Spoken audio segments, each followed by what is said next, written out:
Deidre just redeemed herself a little bit for calling me young at 42, because I was about to say she did me dirty, make me go after a pastor. but no, I really do appreciate it, and thank you so much for having me. And good evening to everyone who's here. It's so good to see so many new and familiar faces. I'm Morgan Harper, co-founder of Columbus Stand Up. We're a grassroots organization pushing to empower working people. And I also want to thank Indivisible, Central Ohio. I know you all are throughout. Big round of applause for pulling together today's event, and also the Second Baptist Church in Pastor Washington for hosting this week.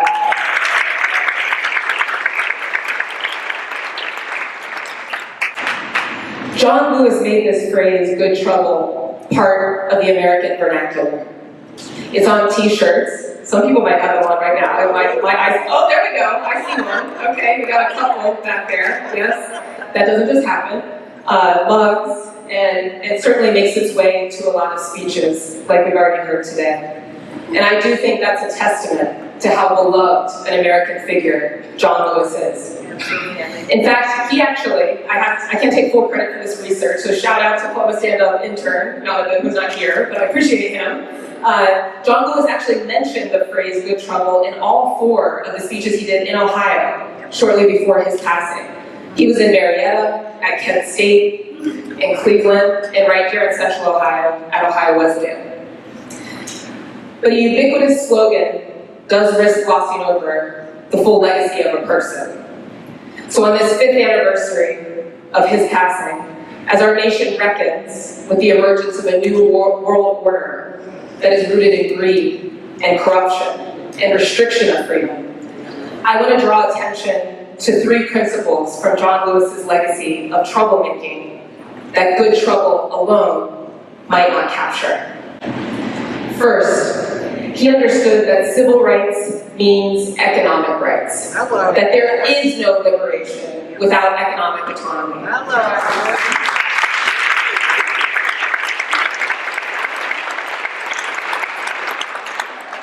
His speech at the March on Washington in 1963 talked about the need for not just social freedom, but jobs. And more recently, in that speech in Cleveland to the Legal Aid Society in 2011, he made clear that he supported the Occupy Wall Street movement, which was started after the financial crisis, to protest rising economic inequality in America and the fact that not one executive of a big bank was prosecuted for their crimes.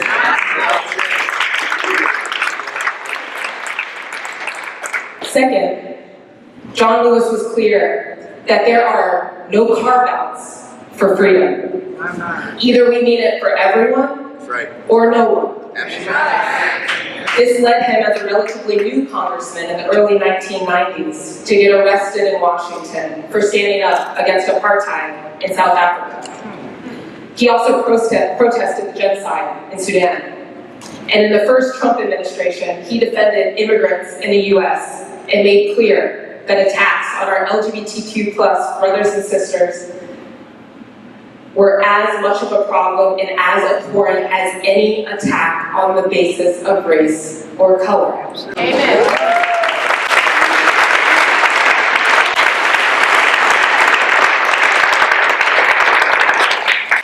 And by 2019, he also appeared to be grappling with his support, or lack thereof, for Palestinians by backing a measure that would preserve the right to boycott the State of Israel.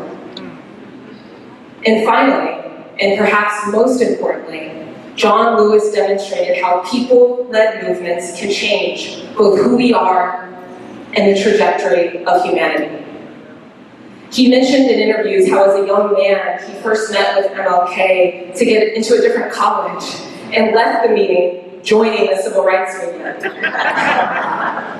Eventually becoming, as was mentioned before, one of the big 6 leaders that won civil rights for Black people and other non-white groups in the US, paving the way to inch America closer to a true multiracial democracy and influencing movements across the world, including in South Africa. So for all the glory that John Lewis rightly gets now, it's also worth noting that these principles that I just mentioned were not universally considered good by any means at the time. The Wall Street Journal said that the Occupy movement's values were, quote, dangerously out of touch with the broad mass of the American people. Many in our community still wrestle with how welcoming to be of immigrants and our LGBTQ plus neighbors, and whether we must care about international affairs when we have so many other issues to care about here at home. And I probably don't have to remind anyone that the young men and women like John Lewis, who led the civil rights movement, were terrorized, and in some cases killed, to fend off the change that they sought to achieve for America. So as we consider the legacy of John Lewis, I hope we will remember his emphasis on necessary trouble, not just good. Yes. Labeling his trouble only as good sometimes runs the risk of seeming safe and sanitized and concerned with who we may or may not be offending. When in reality, John Lewis embraced necessary trouble too that was bold and urgent and anti-establishment. The kind of trouble that won't allow for stripping people of health care or taking food away from our young people and our elderly.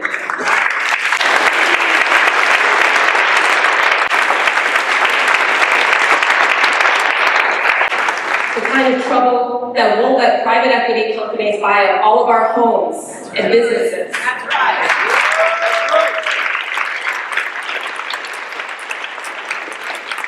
The kind of trouble that won't let immigrants get picked up off the street. That's right.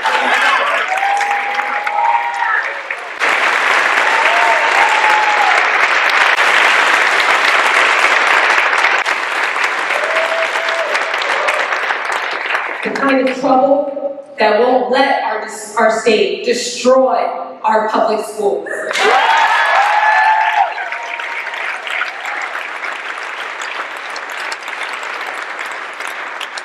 The kind of trouble that won't accept utilities nickel and diming people to the point of threatening their access to basic needs like electricity and water.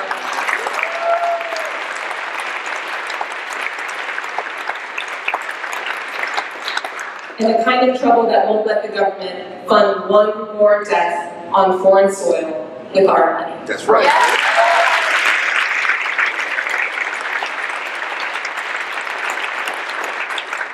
And this kind of trouble might just require all of us to shift a little bit, maybe our whole lives, and build a movement that takes us beyond the status quo and closer to lives full of dignity and justice.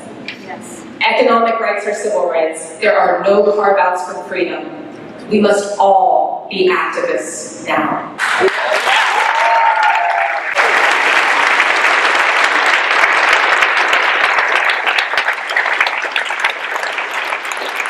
And I don't by any means mean to suggest that this is going to be easy.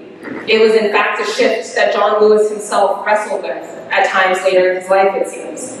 At first, for example, he didn't endorse Obama as the country started to rise up and demand change. He also endorsed against a new type of Democrat that was arising during the first Trump administration, Ayanna Pressley in Massachusetts. Once we are established and connected, it can be hard to recognize when the times demand that we make such a shift, and as has been mentioned, get uncomfortable. But John Lewis's full legacy, both the good and the necessary, offers a model for rising to this challenge. And now is such a time. Thank you.